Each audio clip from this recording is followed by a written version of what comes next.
"I kill people for money. Stay away, fat girl," he growled.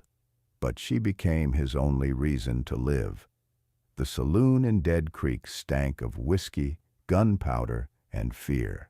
Smoke coiled around the rafters as gamblers cursed their luck, and a piano stumbled through an out-of-tune waltz. At the farthest table, half lost in shadow, sat Vincent Viper Ashford, a man no one dared disturb. He wasn't handsome. He wasn't kind. He was a man who killed for money, and everyone in Dead Creek knew it. The brim of his hat hid most of his scar-ravaged face, but the glint in his gray eyes could silence a room. People said he'd murdered men in every territory west of the Mississippi. People said he'd once shot his own friend for coughing too loud.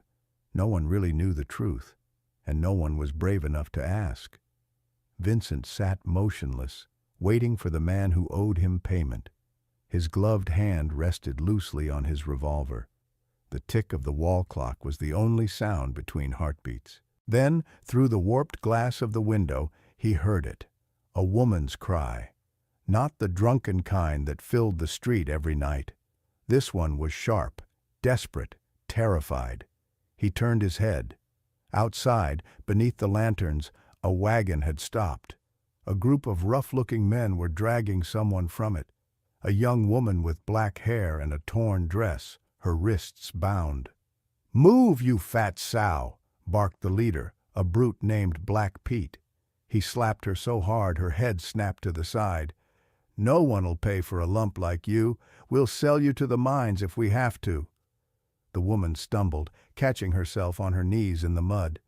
I'll work," she pleaded. "Just please don't—" Pete's boot met her stomach before she could finish. "Shut it. You're property now."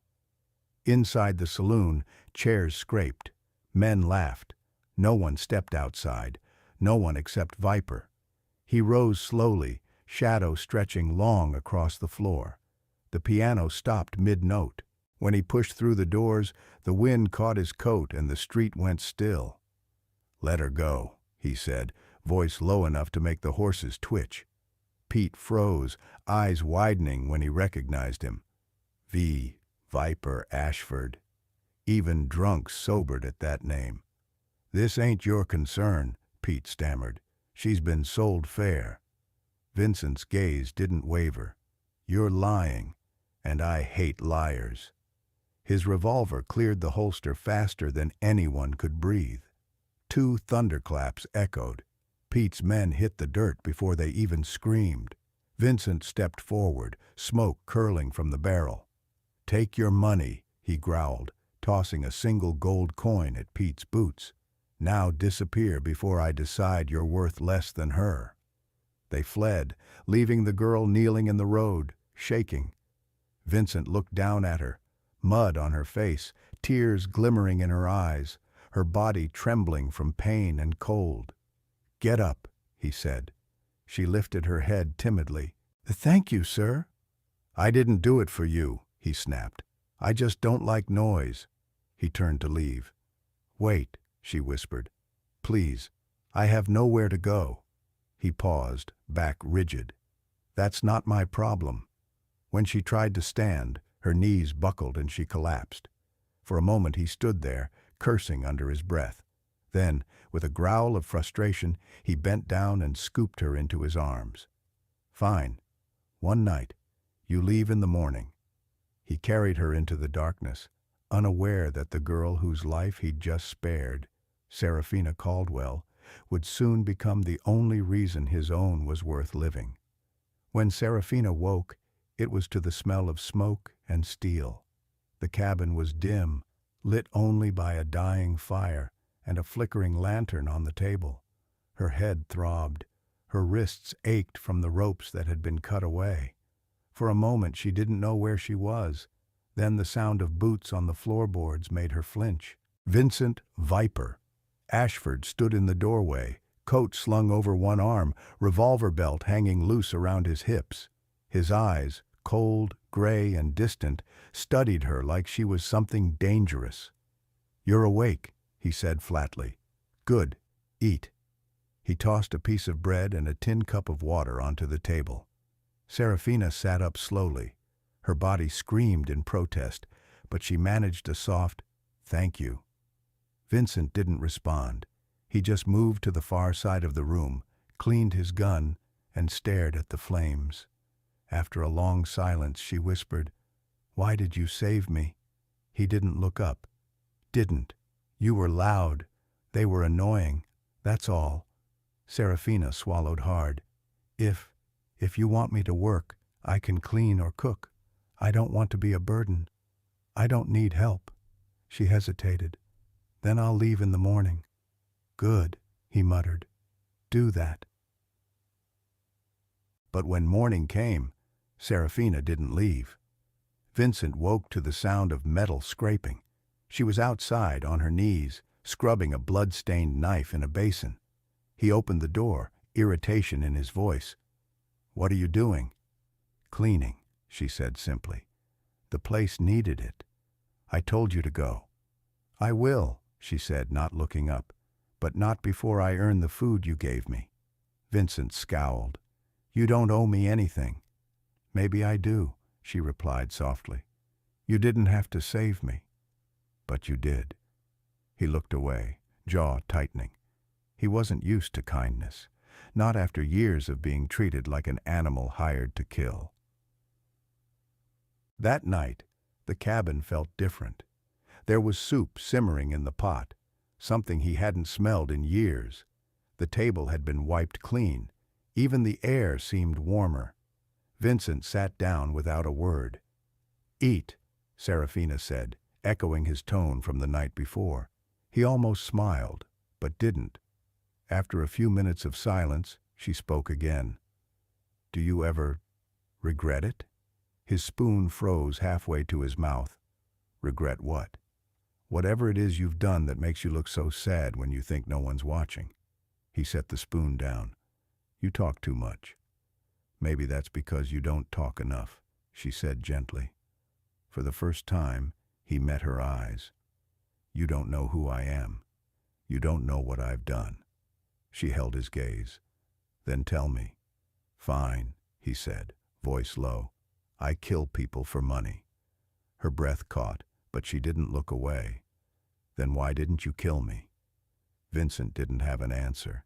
He stared at the fire, the muscles in his jaw flexing. "Eat your soup," he muttered, "before it gets cold." That night, when he thought she was asleep, he sat by the window watching the moonlight spill through the pines. For years he'd lived without conscience, without company. But something about that girl, the way she looked at him like he was still human, made the walls inside him shift. He cursed under his breath. He couldn't afford feelings. Feelings got men killed. But as he glanced toward the small cot where Serafina slept, her face peaceful for the first time in who knows how long, he realized something dangerous. He didn't want her to leave. The days turned into weeks, and the cabin in the valley stopped feeling like a tomb. For the first time in years, there was laughter, not loud or reckless, but quiet, cautious laughter that came from the woman who refused to be afraid. Serafina worked from dawn to dusk. She cooked, cleaned, patched Vincent's worn coat, and even repaired a broken rifle strap. Every corner of his lonely refuge began to hold traces of her. Soft fabric where there had been dust, warmth where there had been silence. Vincent tried to pretend he didn't care, but each morning when he woke to the smell of coffee and bread, he caught himself waiting to hear her hum by the fire. It terrified him. One evening, a storm rolled down from the mountains, wind screaming through the pines. Vincent returned from a job soaked to the bone, blood crusted on his sleeve. Sarah rushed to him. "You're hurt." "It's nothing," he muttered, stripping off his coat. "Missed bullet." But when she saw the deep gash along his arm, she paled. "That's not nothing." Before he could protest, she grabbed a basin of water and tore strips from her own skirt to bandage him. Her hands trembled, but her voice didn't. "Hold still." He gritted his teeth as she cleaned the wound. "You shouldn't touch me." "Why not?" "I told you before. I kill people for money. You don't want the blood of others on your hands." She paused, eyes meeting his. "Then maybe someone should teach you how to stop bleeding." For a moment, neither of them spoke. Rain hammered against the roof. The fire crackled, and something in Vincent's chest, the part of him that had forgotten how to feel, tightened painfully. Later, after the wound was dressed, he sat beside the fire while Sarah stirred soup. "You could have left by now," he said quietly. "I know." "Then why haven't you?" She smiled faintly, her back to him. "Maybe because this is the first place I've felt safe." Vincent frowned. "Safe? With me?" "Yes. You don't lie. You don't pretend. You could have hurt me, but you never did." He leaned back in his chair, staring into the flames. "You don't understand. Men like me don't change." Sarah turned, her expression soft but sure. "Then maybe you've just never had a reason to try." That night, lightning flashed across the mountains. Vincent lay awake listening to the storm and the soft rhythm of Sarah's breathing from the cot nearby. He'd killed men without blinking, watched towns burn, walked away from every soul who tried to reach him. But this woman, this stubborn, soft-spoken girl who should have been too broken to care, had done what bullets and years could not. She made him want to be good again. Vincent rolled onto his side, staring at the ceiling.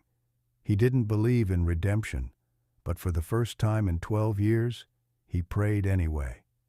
The first sign of trouble came with the tracks, fresh horse prints leading up the ridge behind the cabin. Vincent saw them at dawn, the dirt still damp. He knelt, tracing the shape with one finger. The horses were heavy, the riders armed. Bounty men. He straightened slowly, eyes narrowing toward the horizon. "They've found me."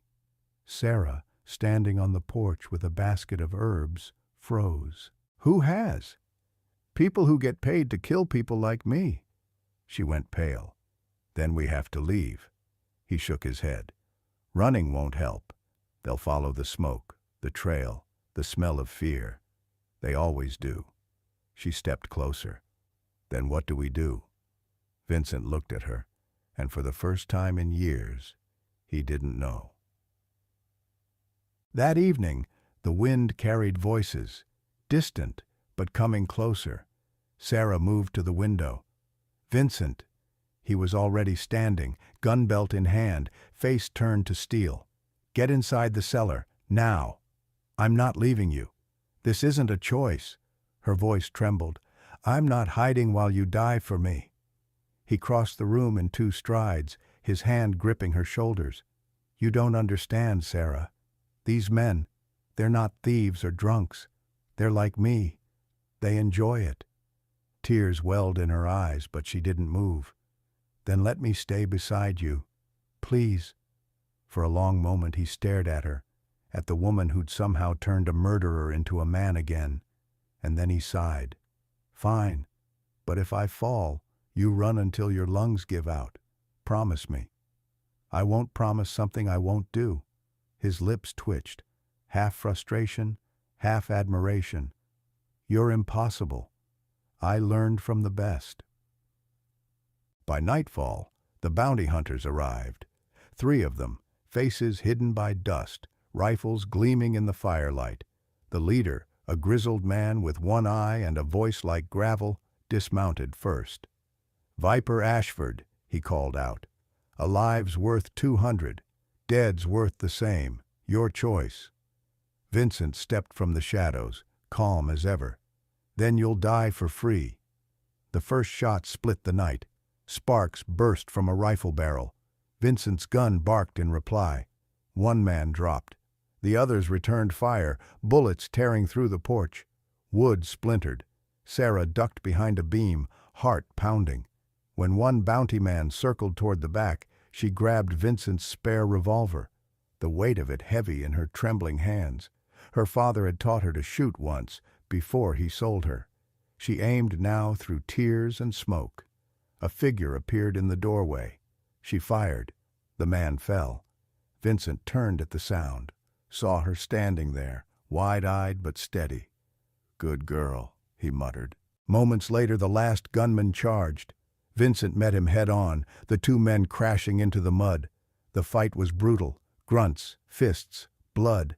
When it ended, Vincent stood over the corpse, chest heaving, rain and sweat running down his face. He looked exhausted, older, human. Sarah ran to him, voice breaking. "You're bleeding." "Not mine," he said hoarsely. Then he looked past her, to the man she'd shot. "You killed one." She nodded, tears spilling freely. "He was going to shoot you." Vincent's hand came up, touching her cheek. "You shouldn't have to live with that."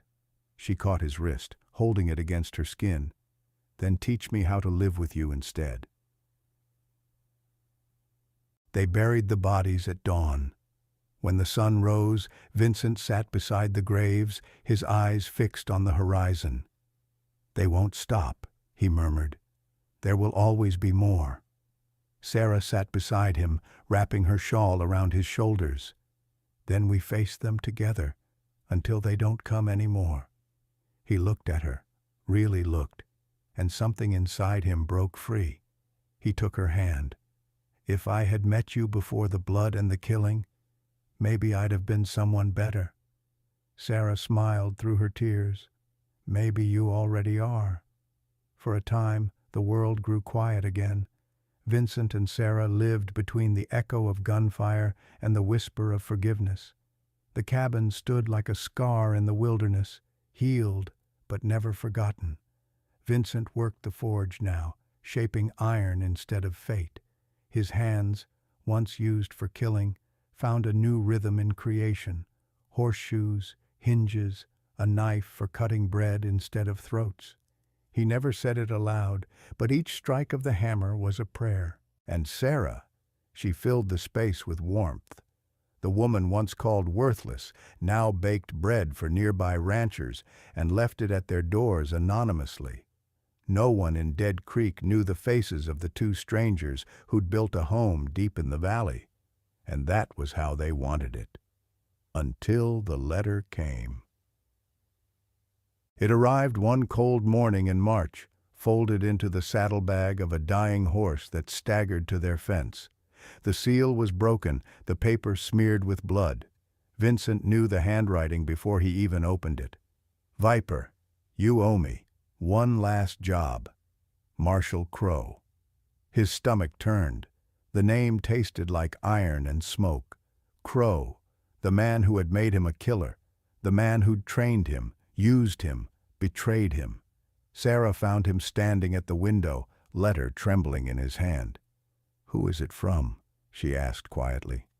"An old ghost," he said, "the kind that doesn't die easy." She took the letter, read it, then looked up with fear in her eyes. "You're not going." "I don't have a choice." "Yes, you do," she whispered. "You always have." Vincent turned away. "If I don't end this, he'll come for us. For you." That night, he cleaned his revolver for the first time in months. The sound of metal on metal cut through the cabin like thunder. Sarah watched him from the doorway. "You promised me you'd left that life behind." "I did," he said softly. "But that life hasn't left me." She crossed the room and took the gun from his hand. "Then let it find you dead, not the man I love." Vincent froze. "You love me?" She smiled sadly. "I think I did from the moment you told me to stay away." He let out a shaky breath, cupped her face and kissed her, slow, desperate, the kind of kiss that feels like goodbye. When he pulled away, he whispered, "If I don't come back—" "Don't," she said fiercely. "Don't you dare finish that sentence." 2 days later, he found Crow in the ruins of an old mining camp, the same place where Vincent's soul had first been sold years ago. Crow was older now, his silver hair catching the sun, his revolver gleaming like sin. "Viper," he drawled. "Didn't think you'd still answer when I called." Vincent's jaw tightened. You made me what I was. I'm here to make sure it ends. Crow laughed. Ends? You can't wash off blood, boy. It's who you are. Not anymore. The two men circled each other, ghosts of a shared damnation. Then, without warning, Crow drew. The shots came fast, echoes bouncing off the cliffs. Vincent felt the burn across his ribs, saw Crow stagger, fire again, then fall. When it was over, the marshal lay dying in the dust. Vincent stood over him, revolver trembling. Crow smiled through blood.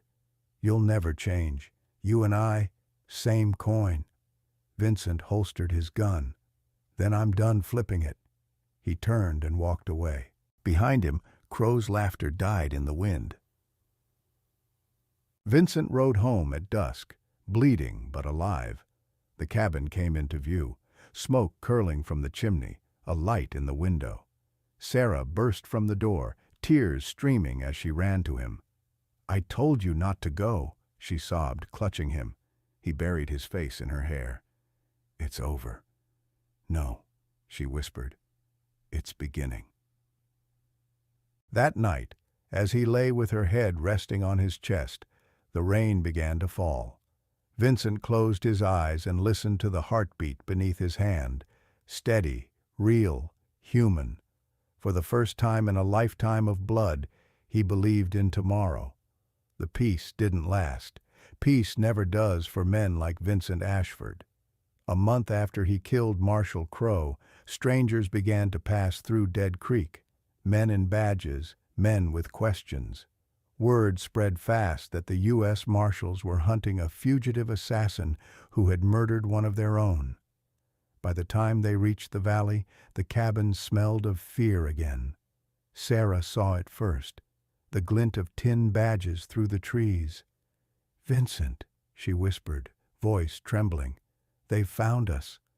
He looked up from the forge, his hands black with soot and iron dust. For a moment he didn't move. Then he sighed, the weight of his past pressing against his chest. I knew this day would come. No, she said, shaking her head. We can run. We can... There's no running from ghosts, Sarah. They always catch up. Her voice cracked. Then let me stand with you. Vincent's gaze softened. You already are. By the time the marshals arrived, Vincent was waiting outside, coat buttoned, revolver holstered but visible. The morning sun cut across his scarred face, painting it in gold and shadow. Vincent Ashford, the lead marshal called. You're under arrest for the murder of Marshal Crow. I didn't murder him, Vincent said calmly. He shot first. Tell it to the judge. Sarah stepped out from the cabin, her hair loose in the wind. He's telling the truth.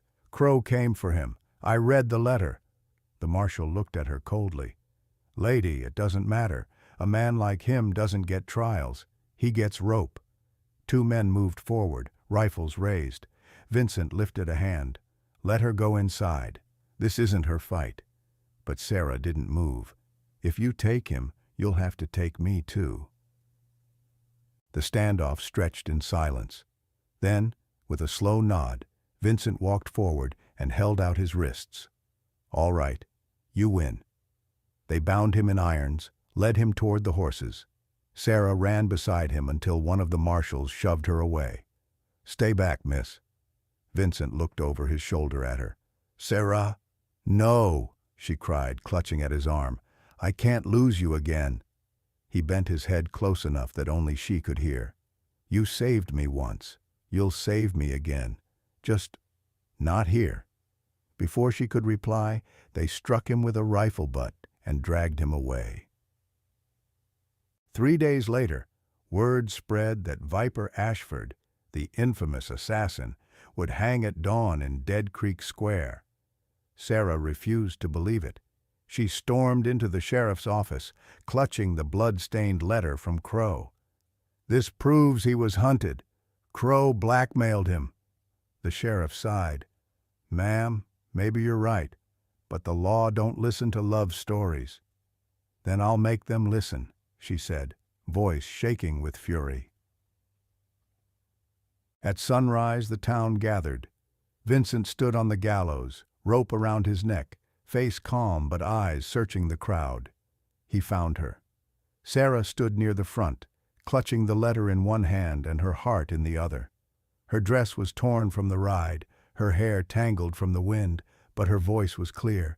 "Stop!" she shouted. "He's innocent!" The crowd turned. She climbed the platform, shoving past the guards. "You all called him a monster, but you never saw what he became. He saved me when no one else would. He saved children, families, strangers. He saved me." The marshal sneered. "And how many did he kill?" "As many as it took to keep others alive," she said fiercely. "Don't you dare call that murder." She thrust the letter into the sheriff's hands. He read it aloud, Crow's threat, his demand for one last job, his confession scrawled between the lines. The square fell silent. Finally, the sheriff turned to the marshal. "You still want to hang him?" The marshal hesitated, then spat on the ground. "The law's got to decide, not me." He cut the rope. When Vincent's feet hit the ground, Sarah rushed to him, sobbing, "I told you I wouldn't let them take you." He pulled her into his arms, voice breaking for the first time in years. "You're insane, woman." She smiled through tears. "Then you married the right one." They left Dead Creek that very night, never to return.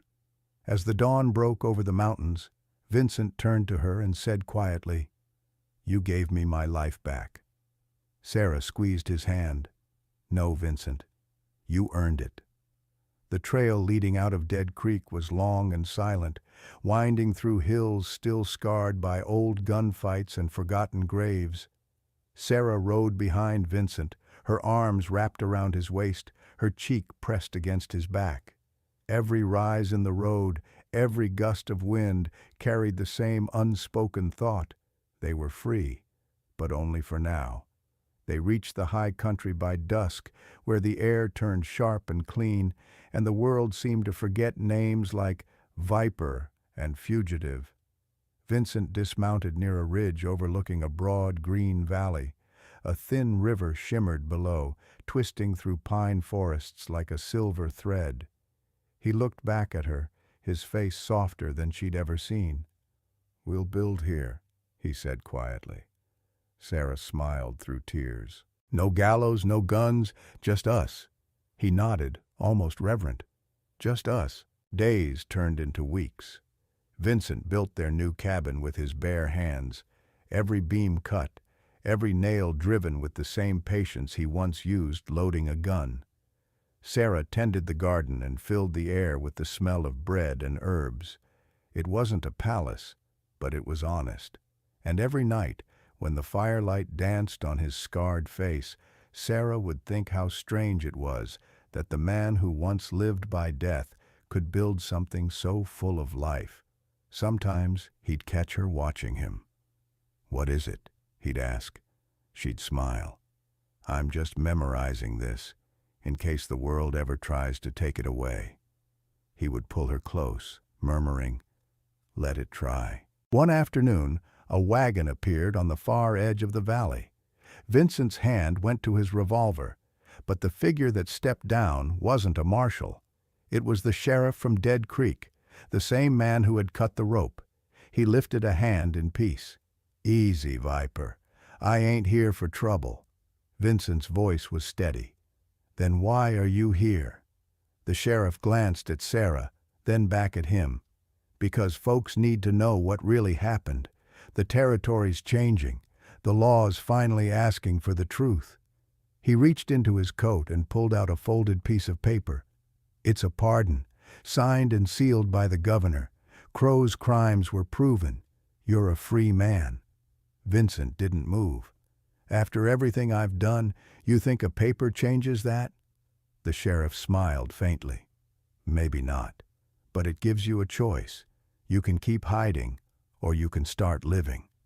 He placed the letter on the fence post and rode away. Vincent stood in silence, staring at the paper until Sarah came up beside him and slipped her hand into his. "Do you want to be Vincent Ashford again?" she asked softly. He thought for a long moment, the wind tugging at his coat. "No," he said finally. "I want to be the man you helped me become." She leaned her head against his shoulder. "Then you already are." That night, as the stars came out, they sat by the fire with mugs of coffee and quiet hearts. Vincent stared into the flames. "You know, I used to think peace was something you had to steal, something you earned through blood." "And now?" she asked. He smiled faintly. "Now I think it's something you build, one heartbeat at a time." Sarah reached across the table, brushing his scar with her thumb. "You've built more than peace, Vincent. You've built a life." He caught her hand and kissed it, whispering, "Then promise me something. No matter what comes, no matter who knocks on that door, we face it together." She smiled. "Always." At sunrise, the valley glowed gold. Smoke rose gently from their chimney. Vincent stood outside, the cool wind brushing his face, and for the first time in years, his heart was light. Sarah came out behind him, wrapping a shawl around her shoulders. "What are you thinking?" He looked at her, eyes filled with quiet wonder. "That I never thought I'd live long enough to see morning." She took his hand. "Then stop surviving, Vincent. Start living." He turned to her, smiled, and kissed her as the light broke across the hills. For the first time, the name Viper meant nothing. He was just a man, scarred, forgiven, and loved, standing beside the woman who had seen the good in him when no one else would. Every time I tell a story like Vincent and Sarah's, I'm reminded of something simple but powerful, that redemption isn't found in miracles, but in mercy. Sometimes the fiercest souls wear scars, and the gentlest hearts belong to those who've suffered most. Vincent Ashford was once a man the world feared, a name whispered in saloons and wanted posters. But one woman, a fat girl that society mocked and sold, saw past the ruin and found the man still fighting inside. Through her, he learned that love can be stronger than guilt, louder than shame, and deeper than blood. Wherever you are in the world, maybe this story found you for a reason. Maybe you've been running from something, your past, your pain, or the reflection in your own mirror. If so, remember this: no one is beyond saving, and no heart is too broken to heal when someone chooses to see its worth. Tell me in the comments, where are you listening from tonight? Are you hearing this in a quiet room, on a long drive, or under the same stars that watched over Vincent and Sarah's valley? If you still believe that love can change even the darkest hearts, stay close. Because the next story, the next firelight, the next heartbeat is waiting just for you. And maybe, just maybe, it will remind you that no matter how far you've fallen, there's always someone brave enough to call you home.